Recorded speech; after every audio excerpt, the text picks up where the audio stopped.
Hello and welcome to Neverwinter Nights, and this will be part 43. In the last episode, we did a good chunk of the side questing. So, finally time to enter Charwood, which took some doing, but we got there.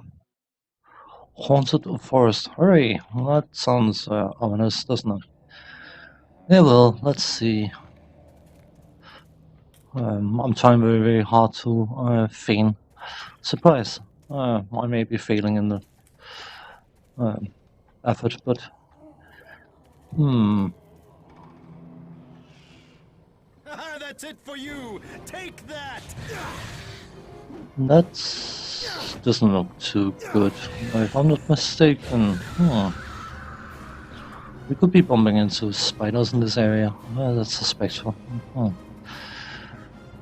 I'm not happy about that. Level drains. I may have to go back and buy some restoration scrolls. We'll see.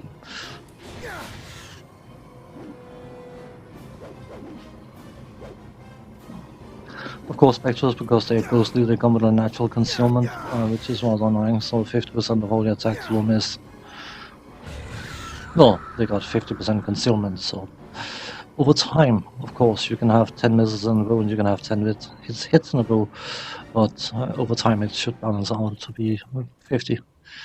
Not guaranteed 50, it's probably going to be 49.7 or something like that, but close enough. So, another Spectre. Is this the bit I think it is? It most likely is. Yeah. Come on. What makes you special? The spectral remains of people driven to madness and suicide. Lovely. This goes on warrior. They relatively easy to hit, but they can do an awful lot of damage. So, because of course they're using 200 swords, because why wouldn't they?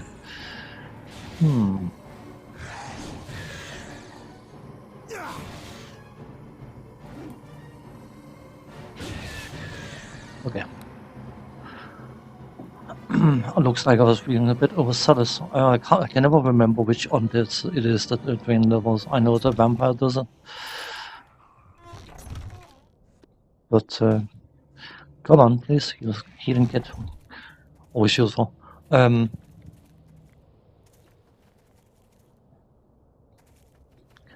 course, when I completed the Champion and Death Knights of Quinn games, those games are absolutely covered in undeads and dragons. One of them is a huge nuisance, the other is just a dragon. Let's face it, when you get the Footman's Dragonlance in that game, dragons are a formality. I can't be bothered selling these. That chest is obviously trapped. The sarcophagus might... No. The silver necklace. Okay, time to quick save, because that will probably blow up my face. Saves against negative energy. That's lovely. Old scroll. Interesting. Of course, yeah. Nether shall rule. Not exactly the most challenging puzzle ever devised, but it is a puzzle nonetheless. Electrical resistance. Because of course it is a rope, we could easily use it. I mean, anyone could use a rope, but someone who's relying very heavily on thick armor may not want to don a rope. Those kind of damage resistances, by the way, seem to stack.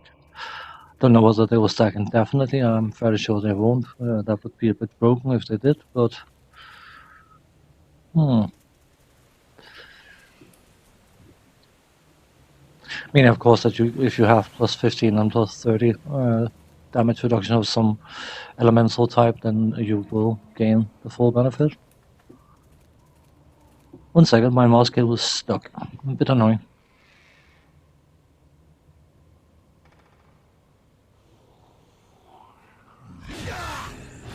Oh, apparently there was a an undead of some description that decided to want to come and say hi.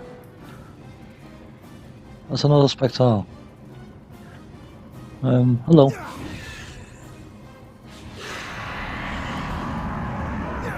Okay.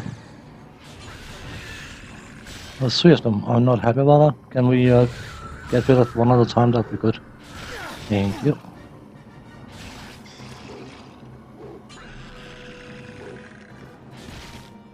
They have a hard time hitting, but when they hit like trucks because of course 200 swords. I've complained about it before. It's not so much a complaint, it's just because I like whining from time to time. I think everyone does. But it just feels a bit when enemies are equipped with weapons that will do significant amount of damage. And it's not because, I mean, it's fair enough that they need to have a fighting chance, but when you are 1 and they are 10,000 or however many monsters you actually end up killing it during a full playthrough, it gets a bit old. Come on, hooray! Unidentified, you know what, I'm not bothered about that. I will happily pick it up and vendor it at some point, but commerce is a it's a cute thing. If you go the dual wielding route, which is going to be obnoxiously annoying because of the amount of feats you need, and of course the high dexterity, you can actually gain an obscene amount of attacks using commerce, but because of the damage your fists end up doing, in most cases you only want to do it with a raise of short stature. Because whatever you gain, the extra attacks you may gain, they also have a low to hit chance, of course, but ultimately the damage range, because it's a 1d6 weapon, not exactly impressive. Charwood village. I actually expected to be entering Charwood, what is related to Charwood, but we may have to do another side quest on the way, it looks like. I mean, I could always pop into Charwood, so I could say I've been in Charwood and be done with it. But... And yes, it is the one I was remembering, so... I mean, it shouldn't be that hard to remember it, because I've completed the game very, very, very recently. But... I suppose... This is, if I'm not mistaken, this, puzzle that isn't much of a puzzle we got is related to one of the side quests. I'm very sure there's a tome down there, so I should probably get it. I'm just scouting the entire area. 5,000. I am very keen on the idea of reaching level 11. Did I check that? No, I did not. Of course not. Explorer's Journal. I'm very sure I don't need to pick that up.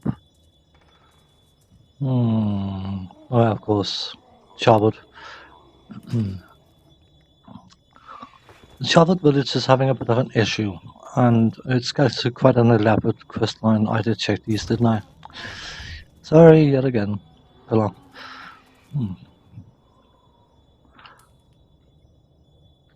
Let's go and check the rest of the map as much as I can. Oh, these up? Yeah, I sort of knew that. Zombie warrior.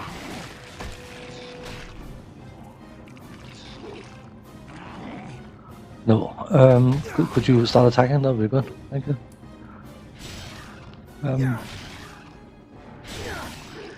Something happened in Charwood village which has given it a bit of an issue, and it is quite an elaborate quest, basically. I should say that quite a few of the quests, main quests or otherwise, are actually quite elaborate, and it feels sometimes a bit like it's too elaborate, or they are too elaborate. It feels like they're just I mean, they're well designed. Don't get me wrong. The story behind them and all that stuff is well done, but it just can feel a bit daunting. I suppose when you've done it once, well, try to rephrase that and say if you've never done it before, then it's probably cool and exciting. But when you have done it before and you know what's coming up and all that stuff, it may not be so cool and exciting anymore. But it's still a necessary evil. Partially, of course, to actually progress the chapter, but also because of the extremely important experience you get. And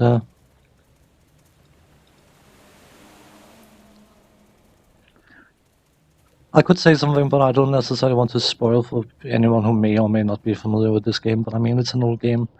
If you're interested in Dungeons and Dragons and playing Dungeons and Dragons games, you should, to some extent, be familiar with this game because it it was indirect continuation. I mean, not related to the Baldur's Gate at all, but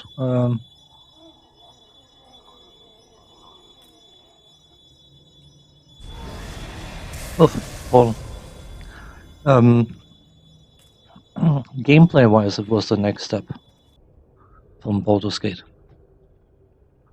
and it garnered quite a few rewards and a lot of high praise, and deservedly so, I should say. I mean, it is a great game. Haunted Crypts. Okie dokie. One turn on that would probably cause them all to explode, but I don't mind. It shouldn't do much damage, I hope. And you are welcome to fight. I don't know why it stops fighting. Absolutely no reason for it. Maybe it's just bored, I don't know. Oh, more fighting! Yay. But anyway, regarding Neverwinter Nights, if you have any interest in computer role-playing games, I should say, you're likely to have bumped into it or heard of it at least to a certain extent, because it's hard not to in that regard. Okay, know where these are, just in case we need them. I see Great Sword +1, vendor trash, but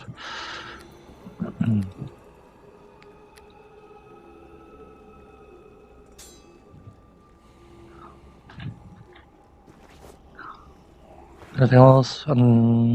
Is there another one? Come on. Yes, there was another one. Can we,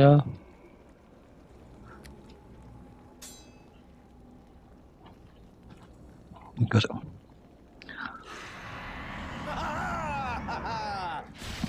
More Skulls and Warriors. Cool.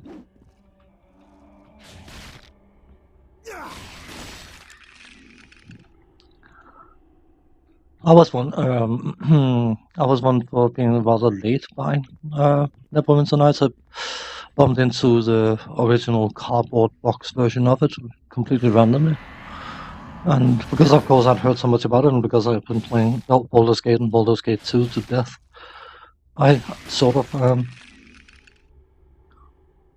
became rather enamored by the idea of acquiring it, which I did, and I'm glad I did because. There's definitely a different way of playing this game. Or Dungeons and Dragons, I should say. Another rogue. Fire assistant. Hooray! Great. Oh, did check that. Sorry. Just stop double checking everything. It's just. When you reach my age, you start forgetting things.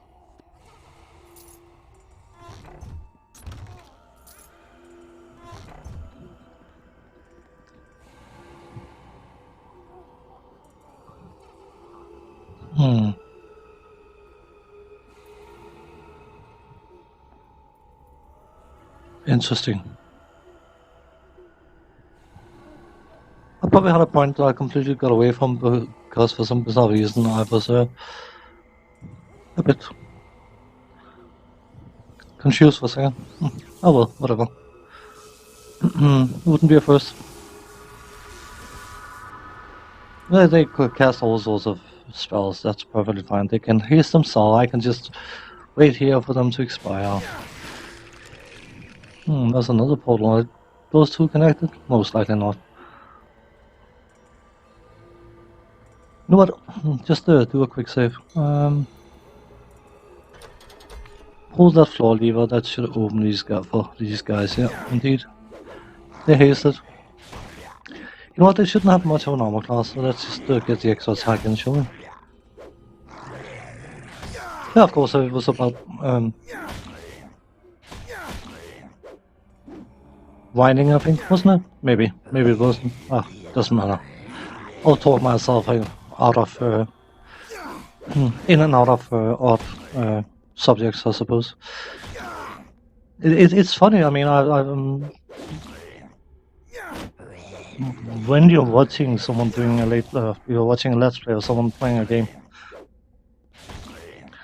you're just sitting there, right, and you're listening to what the person has to say and watch the gameplay and all that stuff, and you see things that the player doesn't see, and you just think, why is he missing it? And then you start making videos yourself, and then you suddenly realize that because you're trying to say something at the same time, your focus is gone. It is very, very easy to miss things, and I mean, I've been making a lot of videos where I've been looking at the videos afterwards and thinking, how the hell could I miss that? But it's not that difficult, to be honest. Nothing, I should have known that, yep. So I would assume there's a similar floor lever on the other side that will do exactly the same, huh?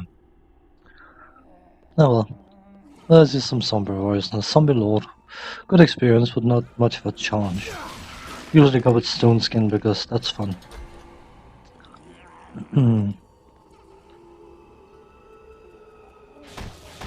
Stone skin, by the way, is a spell that will turn your skin into stone, so to speak. Ha!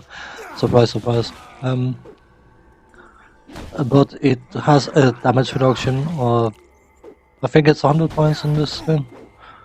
So the only way you can bypass the stone skin, I think a 5+5 weapon will do it. But of course, we don't have access to that kind of stuff. So usually you just have to wear it out, but that's relatively easy to do, and you attack several times and do a decent amount of damage per hit.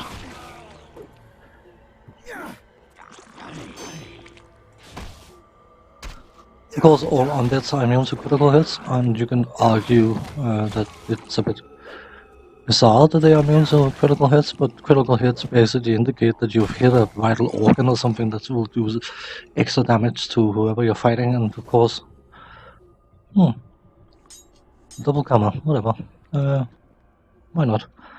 Of course, undeads don't really have much in the way of vulnerable spots. Oh, yeah, it is one of the tomes. That's what I was. You can always see that the quest-related items usually, or loot things usually have these kind of globe things. Come on, spawn. I know you're desperate to spawn. Come on, spawn. No?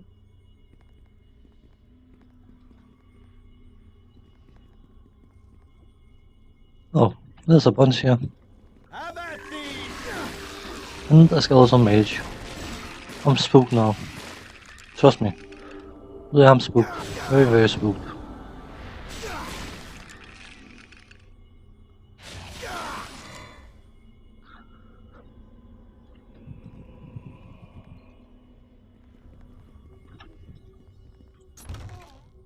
Nice.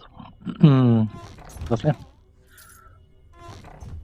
So, I assume that something naughty is going to spawn once I start looting that thing. So, let us save versus trap. Great. Okay, let's splash it.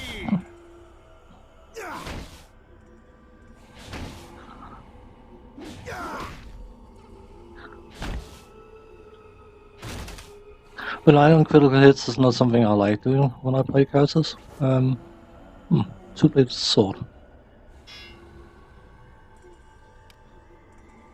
Unidentified. Ah, we got plenty of space. Because if the game designers decides that, you know what, we want to give you an awful lot of enemies that are immune to critical hits, then relying on critical hits is suddenly completely and utterly nullified.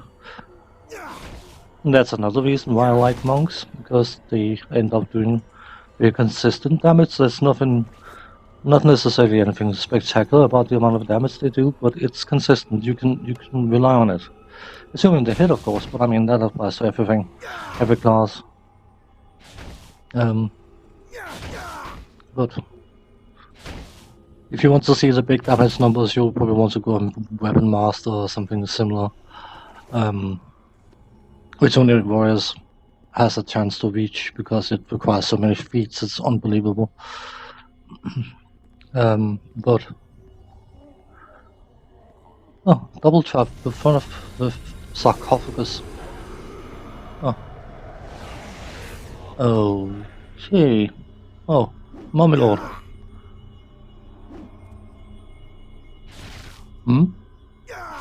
Surely there must be more to this than... Is this a Scabbard of Blessing, by the way?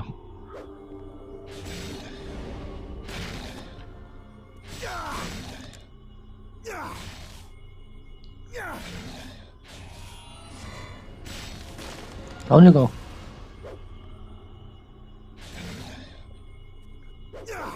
Come on, you can hit it again.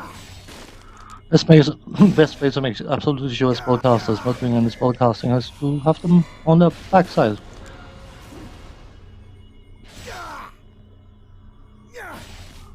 Come on, flatten him again. Flatten him. I mean it.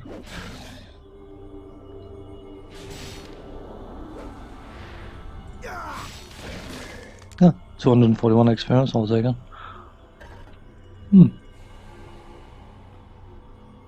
Well, I was convinced that would be one of the side quest books, but apparently not. That was just another loot slot. Okie dokie. I was about to say loot slot. Loot item, I think it's called. Blah. Loot slot. Where the heck did I get that from? I suppose again, making videos difficult. So, well, that was that. That was not exactly what I anticipated, but you know what? That means we can bump into Charwood. Sorry about that distraction. Detour, I think it's called.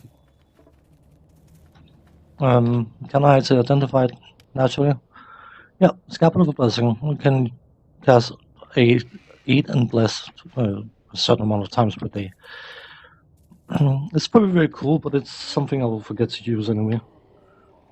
It's not because I have a too good to use syndrome, which of course is a common thing to have when you're playing certain games, but it's just I just forget them. And if I feel that I need to be blessed, I can probably take a bless potion, which I should have a handful of as well. Carrying 75 pounds of weight. Anyway, we can finally get into this bit here.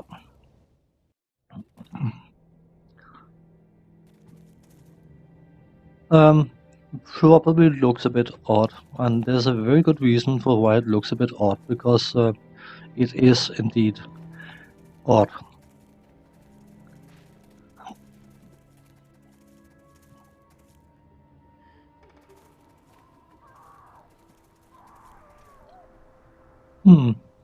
Thoughtful corpse and pale corpse. It's a little cheerful place, this. Welcome to where the dead lie. Or is it lay? I forget which is which when they do both. I am Quint. What do you think? Meet Quint. Which is not Quint, but it is Quint. One of two brothers which are involved in this quest that we are coming up to now, which is part of the main story quest. We will learn more about the two brothers when we get started with the actual quest, but I'm just going to go through him. So my brother, as you call behind the plague. Can you give a straight answer? Goodbye then, I'm not going to be rude. The village of Eternal Night. And that should be some sort of indication of what is going on here. But you can't change Castle Jared, and you can't change the dead. They never, ever. Yeah. Shut up. No time to listen to you. Babbling. Shades. Does that summon sunglasses? Probably not. No. I was about to say something, but it's a branded product, so I better keep my mouth shut.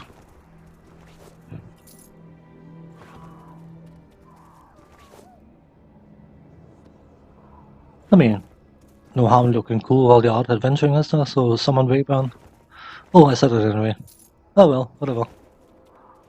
Oh, that could be an interesting spot.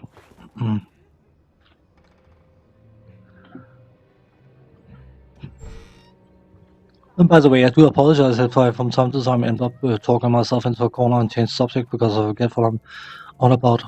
I hate that when that happens when I watch other people play or hear them explain something and then they get to the interesting part and then they change subject and never talk about it again. And I don't want to be the type of person to do that because I dislike it myself. If you don't like someone doing something, then you shouldn't be doing it yourself. That's more or less the way it should work. So if that's the case, I do apologize. It is not intentional. If it's something of importance, or if it is important enough, I should want to say, I will probably edit it in as a text thing. Trap kit. Who cares about that? I'm stalling a bit because we are closing in on time for this part, so it is not by accident that I'm stalling a bit. I decided to get a closure to this part and get started with actual quest when we come back. Thanks for watching. Take care. See you next time. Bye bye.